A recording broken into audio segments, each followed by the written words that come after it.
watching that. Nice. Congratulations. Thank you. You're now watching. You're now watching and probably would read one of the best sports anime out there. So the thing is, it's kind of that, you know, having this spatial awareness. And Yellow Haze has been known as one of the players who has the highest insane game IQ that we've witnessed in MPL. That's why he is that stone cold killer, the Baba Yaga, as you would say. The Baba Yaga. Yeah, there's no reason why he's part of the Hall of Legends back in Season 10. Yeah, because he just have this incredible read on how the game should progress. You know, speaking of progress right now and space, well, Smart Omega was lacking the distance and how they wanted to gain some good team fights. But how about Lapu Lapu back on Renzio?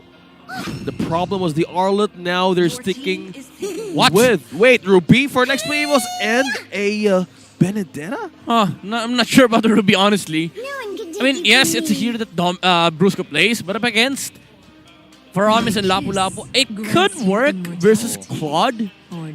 But now with Alice being picked up on Ryzen, probably, it is a hard game, honestly, for NXPE. For a Ruby, too. How do you manage to catch? Well, that's the thing. I think one of the great things, Ruby might be questionable, but there are going to be some situations in this game where, especially when your teammates are being dragged by either the Kaja or the Faramis, you're there to help peel or at least like use the CC to buy a little bit more time. Maybe your teammate can escape, maybe not. But that's kind of something that you can expect from that Ruby pick. But also you have the initiation factor, but I think more so for peeling, right? Because the initiation this time, with the lineup that they have, should be coming from Omega. Yeah. We talked about the dynamics of the heroes on both sides, but I would say that Smart Omega has this one glaring problem. You know, their lineup is really freaking greedy. Yeah, it is. Is that because of the Alice? Alice and Claude, yeah.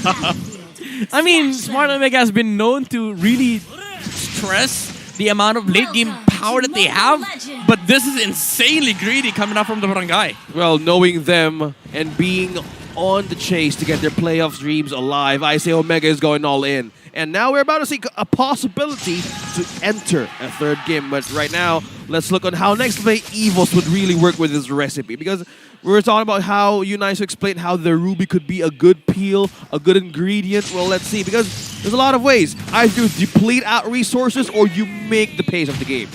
Yeah, not only that, I mean, a lot of this is the CC potential that NXPE has to either peel for the team, find out some of those objectives, especially with an Eve. Again, you're pairing this up with an Eve, right? Real-world manipulation is going to do work and do wonders, whereas Omega needs a little bit more time to build up here, right? So even with this early game poking that they're doing around the lanes, we know how kind of Alice works, right? She takes some time to get to the point where she is a threat in the jungle, where in comparison, you know, we've seen Fredrin pretty much 90, I think it's 93% of the time now throughout the season. So the picture is painted for Fredrin. And that's what you expect from Boya anyway. Yeah. Your main concern here for NXP, honestly, is the fact that you don't have any you don't have that much up against the Claude and Kelra. Even though Claude is a late game hero, he's been shown to able to play the Claude in the mid game, and I feel like momentum for the gold lane is very, very important here for both sides. And Doming, with a lot of the setups coming out from both Yellow Haze and Brusco, should be able to get this massive momentum during the mid game. But it's also a question of how much do you slow down the Claude from getting to a point where he just becomes so massive. Well, now they need to worry about Stone. They use the real-world manipulation. They already get the flicker out from Stone, though, but that is an important ultimate down for this turtle. So Omega's going to know that. Petrify? There's an electric final blow with the Petrify. They're trying to get the kill. Cold Soldier comes out. Ding falls here. Turtle secured by Boyet, though. So it seemed like it was part of the plan, given that whole sequence, how things fell into place. They're trading. They're trading on. If that play was 1 second earlier, he would have killed off Storm, but Storm got 4 at the most crucial moment. Well, having the support play on the X-Blade is a fundamental gameplay now. But Giga, though, flicker, forced the flicker onto the Kacha. This is going to give a lot of space for NXP. You don't have the aggressive tool for Smart Omega to make plays. Yeah, they're stolen something out of the jungle cap of NXPE. So right now, it's all about depleting resources and going on good trades. I say NXP is eyeing on something that they want to delay with. Renzio, on the other hand, against Ding. Ouch. Gonna flicker in. Renzio sees blood. Not going to be able to get the kill, though. Ding survives. Boyet there to help him out. The rest of the team making their way as well. Miko and Yelly Hayes. Shouldn't result into much. There's their Praesor's Wrath. Renzio, can't get away. Falls in the real world manipulation. Yelly Hayes with barely any mana, able to come in and help his team. Yeah, again, the shot calls are there. Probably somebody called that the Lapu Lapu would be dead. I mean, if you're a Fredin, you don't want to be fighting into a Lapu Lapu, but you know the trap was laid by NXPE, and Yelly Hayes was able to secure himself a kill onto the Lapu Lapu. Again, these are really crucial kills because you want to be able to get everything on the early game. Because for NXPE, the tools that they need, they have to make sure that they make it work against this squad. Oh, Ryzen saved by the Cult Altar. Thought he was going to be able to get taken out there by NXPE, but you know, this is, again, one of the tools that Omega can work around. But you can clearly see the early game pressure that NXPE has over this lineup from Omega. Yeah. By the way, I just realized that this is such a deadly combo on the later stages of the game. Like the Blood Ode and the Cult Altar. There's just this insane ghost chasing you around, slowing you down, regaining some HP back, and dealing damage. And if you look at the lineup of NXPE, they don't have any answers against that. High sustain, good pickoff rate, and how Keller could feed onto those teams. Let's look at someone got a pull. Ryzen! Oh, Ryzen's going to be in trouble. Doming grabbing that kill for himself. So with the numbers advantage here, NXPE going to be looking to take this second turtle if they can. Might be better if Omega just gives it up. It looks like they're going to go ahead and do that. Late game. I'm just thinking about how this could mean danger for Nexplay Evos, because if that's the case, they all need to play this right with their cards, the good trades that we're talking about. And really important for Smart Omega to just look for the gold, the resource essentially on the map. But for NXPE, they are the ones who are in a position where they have to make plays. It's not like you are able to make plays. It's a requirement for you to make plays on a map because you don't allow this Claude to just be able to farm up without any form of trades. Renzio going to have to flicker out. Yelly Hayes on the hunt though. Saw Stone, but they're ultimately going to put some pressure on this top turret. Not going to be able to get it down though. But they also did get the flicker out from Renzio. Okay, peeling and forcing out on some defenses of Smart Omega right now. I say Ryzen is just trying to build up momentum on how they want it to be, how can they soak the damage of NXPE? Because on the lead, Doming is ahead by like a level ahead against, well, Keller 30 seconds ago, and now it's becoming, could be a great factor of a threat. Yeah, NXPE, they're gearing up for the mid-game spike that they have. Interesting thing, they are went for the Bloodlust Axe instead of the typical Counter-Strike that we see from Benedetta that want to make plays on the map. Stone almost died there. However, they're going to be able to just get the tower here in the mid lane for NXPE, which is not bad. You need more. You need all the towers that you can get for NXPE. That looked weird. That looked like, you know, Stone was like, are we going to fight this or not? And there was might have been a call there because he was ready to go and then he flickered out when, you know, they called it off. They should have just given up that turret, you know, without really expending anything. But here comes the conceal. Boyet's the closest target. Miko's going to flicker in. They're going to pull Ding! Ding there to help him out. Nice petrify. Going to force them back here. Now Stone popping the Cult Altar down. Ding is going to be in trouble here. Whittled down, but not going to go down. 1 or 2 shots away from Kelra. So all this leading into that third turtle of the game. NXPE finding themselves a nice lead here, 3.5k, and they're going to solidify that even more with this next take. They pleaded out 4 ultimates onto Smart Omega, peeling them back to base, and no contest for this turtle. Yeah, you're going to be happy with that if you're NXPE. I mean, Smart Omega just committed a lot of their resources just to make sure that the pickoff doesn't happen. I mean, the fight doesn't happen because the idea was they wanted to pick off Boyet before the turtle spawn, but Ding had this amazing angle with the Electrify Blow and Petrify in NXPE. They're capitalizing on that error. Goes in with I'm Offended Flicker combination, but Kelra going to force them back. Renzio goes in with a Flicker himself. They punish NXPE with a little bit of overzealous there, but they're going to go ahead and trade across the map, grabbing the tier 2 as well. This is still really, really good for NXPE. You're shutting down the resources of Smart Omega. You're now able to completely take over this jungle. You'll always have vision over the heroes of Smart Omega. And in turn, that means no playing room for Miko and Iskacha. Well, speaking of playing room, look at the items right now. Oh, almost half HP onto Miko, doming with that shot.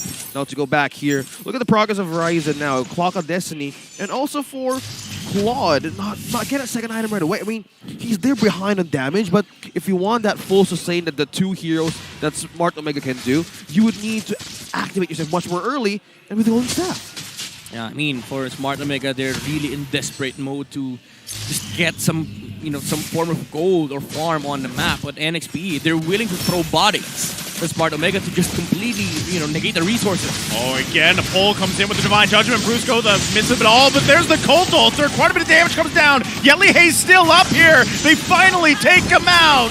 Domeng, though, punishing Ryzen, they're still going. Only one down for Omega, still working on it. Boyette 1 versus 4 here. Gonna be able to escape. Ding still pushing mid lane. NXP losing a lot of firepower there once Domeng and Yellyhae were taken out. Kelra coming from the back line. You just divided Nexplay Evos' ultimate team fighting capability just right there. And also, there is a reason why Renzio is nicknamed the Showstopper. Just getting that access towards the back line, shutting off the Beatrix and the Eve. If you are able to land those combos onto these two heroes, if their HP falls really, really low, NXP is not going to be able to fight because they know for a fact that Kelra will just be able to swipe them out. I mean, wipe them out during the Blazing Duet. So props to Renzio for just, focusing on that backline because it's really the most important aspect of the team fight. If you are able to whittle down the HPs of both Yellyhae and Domeng, you essentially are winning the fight for Smart Omega. And now just trade it off. Just let that objective go and Nexplay Evos. And I say they have eyes on their late game possibility, and they're not letting go of that. That's one of the things, right? As the game goes further and further onward, the scaling for Omega is going to be there, but, still, to give up a Lord like that, you should be able to defend it. But obviously, NXP is going to work around it, get a couple more turrets if they can, especially in that mid lane. So here's one thing I wanted to point out. What we saw even from yesterday wasn't completely like this, but I was talking about the relationship between the Alice pick, and then you have the Claude. And then, this time there is a little bit variation in that. But the way that works, especially late game, when all the items are there, especially on the Claude, that pressure, the pressure of the initiation with the Blood Ode, and Alice being amongst your team, and then just kind of winter tranching, sitting there, and then the Blazing Duet followed up on that. That pressure is going to be so hard to deal with for NXP if they don't end the game by the time we get to 20 plus minutes, 25 plus minutes even, because that's something where we saw again. Even those two heroes alone, Alice and Claude, the pressure they put on in that small little AoE portion, it gets overwhelming for a lot of teams. So at this point, we're only, I think, about, maybe to the 10-minute mark. So NXP, if they don't want to get to that point where they're scrambling in this game, they have to end the game before it gets to that point. And that's exactly where Omega wants to be. They shine there. That's what they're known for, right? They shine in that time. So, that could be also why they're just like, give up that first Lord. It doesn't mean anything. Let's just give it up, defend, keep farming up. Let's buy some more time. Now, I said that yesterday. I was like, Echo just wanted to buy a couple more minutes. Well, they ended up buying 20 more minutes. So they ended up being the longest game of the tournament. And by the way, let me make the problem bigger for NXP. Go ahead. You were talking about Alice and Claude. You also have to worry about the Cult Altar coming out from Stone. And again, to add pressure to that specific aspect of the team fight here for Smart Omega, it breaks the game for NXP because come the late game, yes, you have damage output, you have sustain, you have frontliners, you have re-engage, you have a skill wherein you control a certain specific area with the real manipulation. But the thing is, Smart Omega, they're going to be able to survive that because they have mobility, they have re-engage, they also have sustain, but they have more damage than you. And the thing is, your damage output is solely reliant on the presence of the Beatrix. Considering the fact that if you look at the lineup of NXP, the way that they win fights is if they are able to outlive the damage dealer on the side of Smart Omega. But come the late game, look at the heroes of Smart Omega. There are 4 damage dealers on their side. It's Alice, Faramis, Lapu Lapu, and Claude. Look at the NXP. It's Beatrix. And we saw a glimpse of that. When Renzio was able to catch Beatrix off guard on the back line, team fight's over. NXP was trying to run away. They were scrambling for their own lives. And yes, NXP, they are still holding on to this game. They are still the ones who are on the driver's seat. And they have the chance of closing out and converting this game into a sweep against Smart Omega. but you have to break the base. And I feel like the way you do that is by throwing bodies, honestly. But with that play also comes risk, you know. If you throw bodies, you're giving Keller a chance to snowball, but you have to do it. Somebody has to frontline So who's for that, NXP. Ding? I think it has to be Ding, because at the last fight we saw him do typical explain things where Typical you just Benedetta things. you do Benedetta things like the electric final blow, petrify. Yeah, But combo. you can't do that this game, because if you do, if you engage on the backline, what backline are you looking at? It's a Claude. It's a freaking Claude. Like, after Petrify is going to be able to use BMI, stack on 5 heroes with Art of Thievery, and chase you down. So I feel like Benedetta this time around has to play alongside Beatrix. That's a good point that you guys pointed out and how we discussed on that pause. Because right now, we were thought about go laners on Omega and NXPE. And in this game, Doming is ahead by 2 levels up against Kelro. So I say, with all of the things happening in NXPLE Evos, if they crumble down on that hesitation again, those mistakes could be capitalized by Omega. For the damage. Ooh, damage. There. That was a damage test. Yeah, that was a check. Oh my gosh. So he's going to get checked. Domeng knows exactly what he's doing. But Omega is going to hold on to the inhibitor turret for now. No forced initiations, although a conceal was used. Huh. So no go signal. This is again a commitment issue from NXPE. Yeah. If they were willing to commit concealed at that moment, why not wait? Why wait for the Lord to die? Could have just concealed and maybe Threw Brusco in there. yeah, That's the bodies throw you're talking Brusco about. there. You know, Throw the bodies in. Throw the flicker combo with the Ruby, because Kelra was still recovering from the Renus apathy committed by Domi DR. So again, Omega was able to buy more time again for this Claude and Alice, and they're able to get to that point wherein they start being a menace. Like, the Claude now has Corrosion Scythe.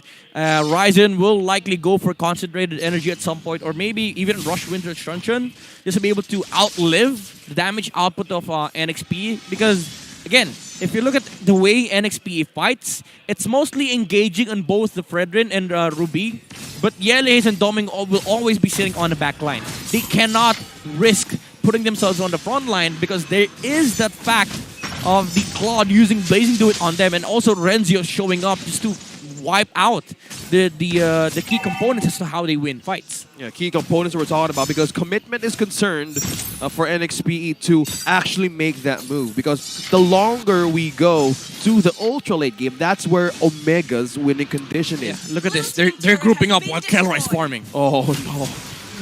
This is not a position where you want to be in for NXPE. You want to be able to push the waves, get Omega inside their base so they don't farm any minions. Alice is not getting any orbs.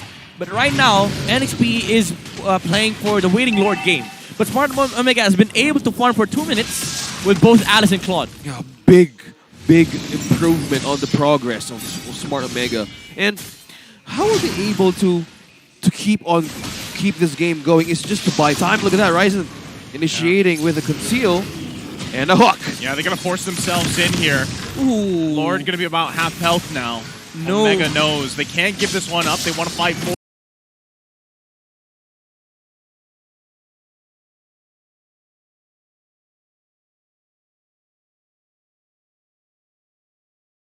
No ulti from Brusco though. No ulti available. There's the conceal though. He finds a couple targets. Real world damage goes down. Renzio! Renzio hunting Domeng. Pops the Wind of Nature. It's him and Renzio on the backside. Domeng's still alive. Miko is down. Lord's gonna reset here. So a whole lot being thrown at both of these teams. No one able to secure it just yet. Both junglers pretty healthy.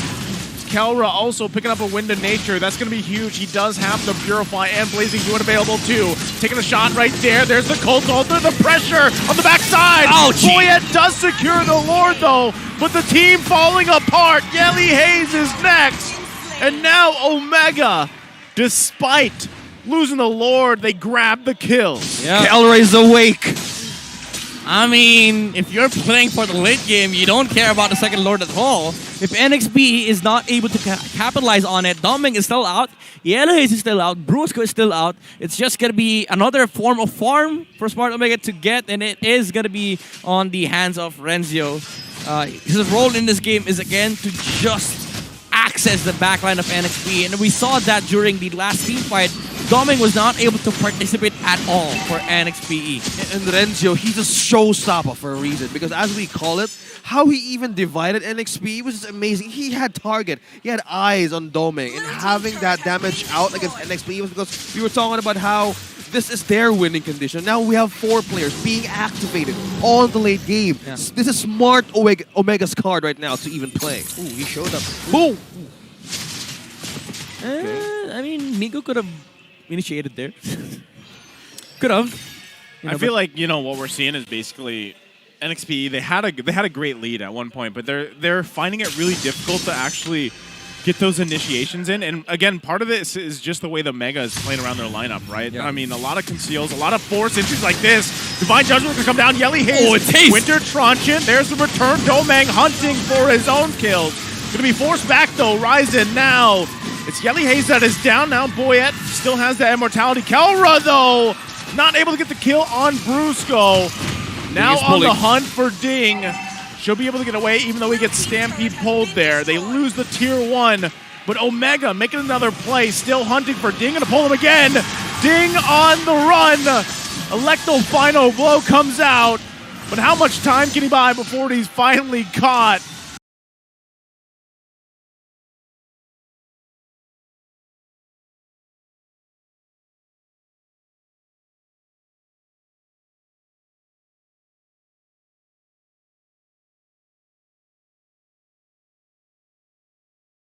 Amazing! Still going, but he finally goes down. Stone grabbing the kill. Still buying time and pulling the Omega out of the harm's way of Nexplay Evos. It essentially is what we talked about earlier. Ooh, Brusco missed.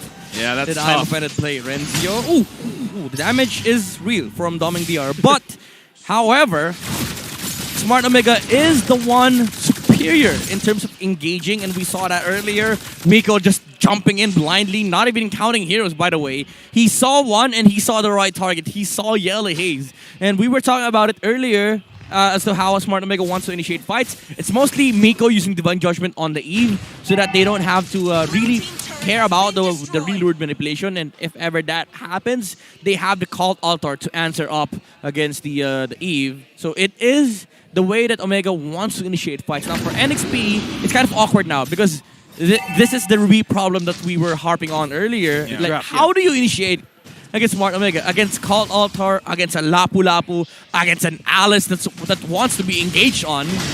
Like, he's kind of a sadistic in a way. Yeah. Well, it looks like this one they're going to have to fight for here. It's going to come down to the Retribution battle. Miko goes in, not going to be able to get it off. Ryzen secures this Lord, though. Still, Ding now looking to cut off Renzio. He was forcing him back. Boyette's going to fall. That was messy for NXPE. And that was the Hesse of Nexplay Evos on getting that positioning into Omega. Look at the lead, 3.3k. Now turning back the tables, now Barangay is smiling right on in this game. Yeah, huge problem for NXP. Like, with the Alice's presence on these fights, being able to sustain and really provide this insane pressure for Smart Omega, especially with the Winter Truncheon, it's hard to fight if you're NXP. I mean, how do you select your targets? It cannot just be whoever stands in front, because if Dominic fights in front, Renzio will just jump on him. If they want to fight Kelra, they don't have any form of crowd control, especially with Kelra rocking that Purify battle spell. Yeah. For NXP, they have to find a miraculous play and an error coming out from Smart Omega to be able to win the late game battle. Let's see if the Barangay commits to the error, because NXPE now is on to the position of defending their own base. Oh, Brusco? Brusco did go in. This time they find Stone. That's a good pickup. They dealt with the Lord as well. So they only get one here, but that's an advantage for NXP to work around with. Conceal play coming out. Miko still holding on to the Divine Judgment. Might be looking for a play himself. Still going to be going. They lose the turret, though, top side. Omega's happy with it. They call it back. Yeah, they got what they came for. And Kelra with the Wind Tower alongside the Golden Staff. Not usually the build that you see on Claude, but this provides an insane mobility for Kelra to just maneuver around these fights and catch a Beatrix off guard. And NXPE, that was a nice engage again, coming out from Brusco DR, but it had to be a flicker play from the Ruby. And caught Storm off guard because they didn't have Purify, and the time was not enough for him to flicker out.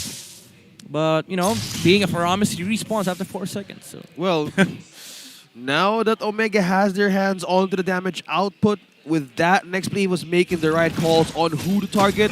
The question is the defense items ready for Smart Omega? Because the lead right now just climbed back up from missing their game from mid-game. Yeah. And they have now full control of the map, waiting for errors. With this point, resources are so much valuable and important for Nexplay Evos. Yeah, I think it even matters more for Smart Omega because of a lot of the items that were built on their side primarily amplifies the way they fight, like Ryzen with the again the truncheon in the Ice Queen 1, being able to survive and provide sustainability and also catch NXP off guard and slow them down. Well, you also have the fleeting time from Miko, so more catches for Smart Omega, and if they are successful in taking down the target they want to kill, meaning lesser cooldown with the Divine Judgment, more playing room for the Kaja.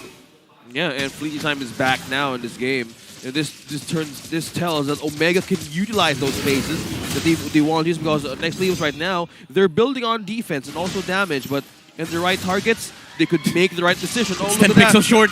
It's the... Oh, okay. It was a bit of a distance needed to get a hit on Kelra, but now let's not make things go messy for Nexplay Evos. Well, we're back to this, right? The Lord dance. This time it's the 4th Lord of the game. Nico! That's the pull boy. It's going to be a trouble here. Immortality is popped. Can they help him out? Brusco a little bit too late, and the collapse continues. Ding on the run here. Brusco getting whittled down. Another Immortality going to go. Brusco will fall here. Kelra coming out massive for Omega. And now this is the green light for this Lord as NXP gets prepped up for the defense. NXP again, they find it so hard on engaging against Smart Omega, and it is giving a lot of space for Miko to just catch these targets on the side of NXPE. And I feel like if they ever want to hope to win a fight against Smart Omega, somebody has to die on their side. Yeah, literally throw a body. Well, Miko gets stuck. Okay, real world manipulation committed to. Again, the defense has to be huge for NXP. They're going to lose all their inhibitor turrets here. Omega in control, got everything they wanted as they prep up this Lord come down mid lane. Yeah, talking about the struggles of Miko back in game number 1. Now he's making the calls. Now he's making the setups work for Omega. And this lead is not going down. We on 21 minutes, and there's a lore push. The defense in a miracle polar play. Nexplay Evos is needed to have this game back on their hands. Keep an eye for the flickers if they're going to be committed. Ryzen does go in. Lord's still going to be up here working on the crystal. It's halfway down.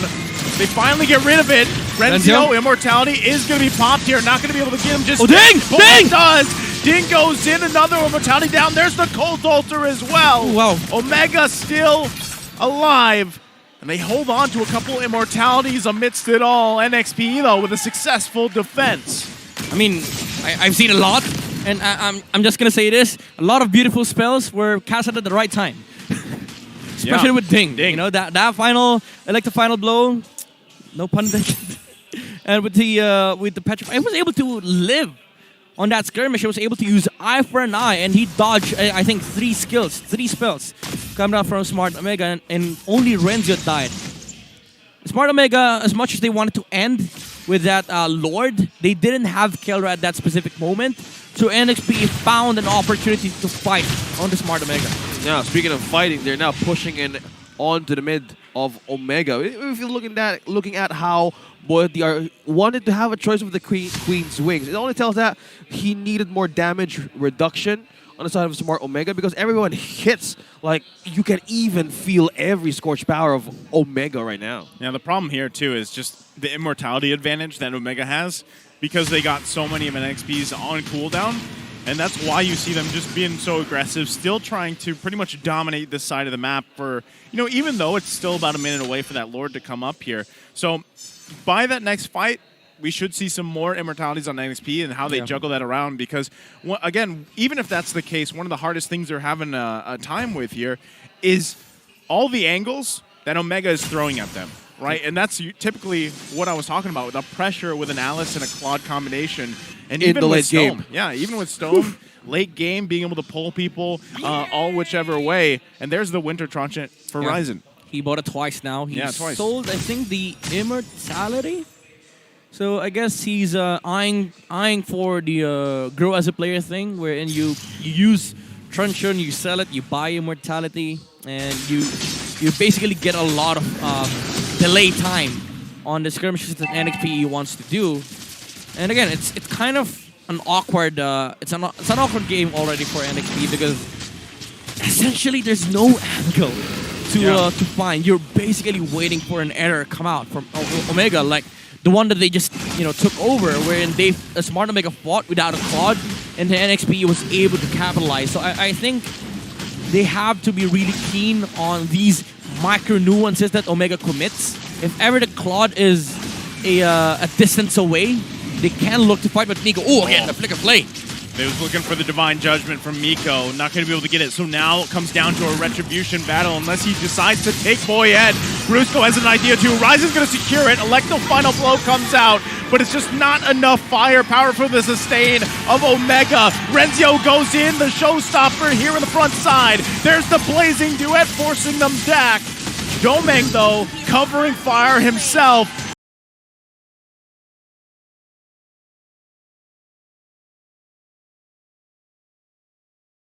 Still on the hunt here as Brusco, Ding, and Domeng go back to base. Can they still defend? There's a 2-man down on NXP. That's Boyd and Yelly Hayes. Just look at how Omega went straight forward like a charge of March with full-on damage.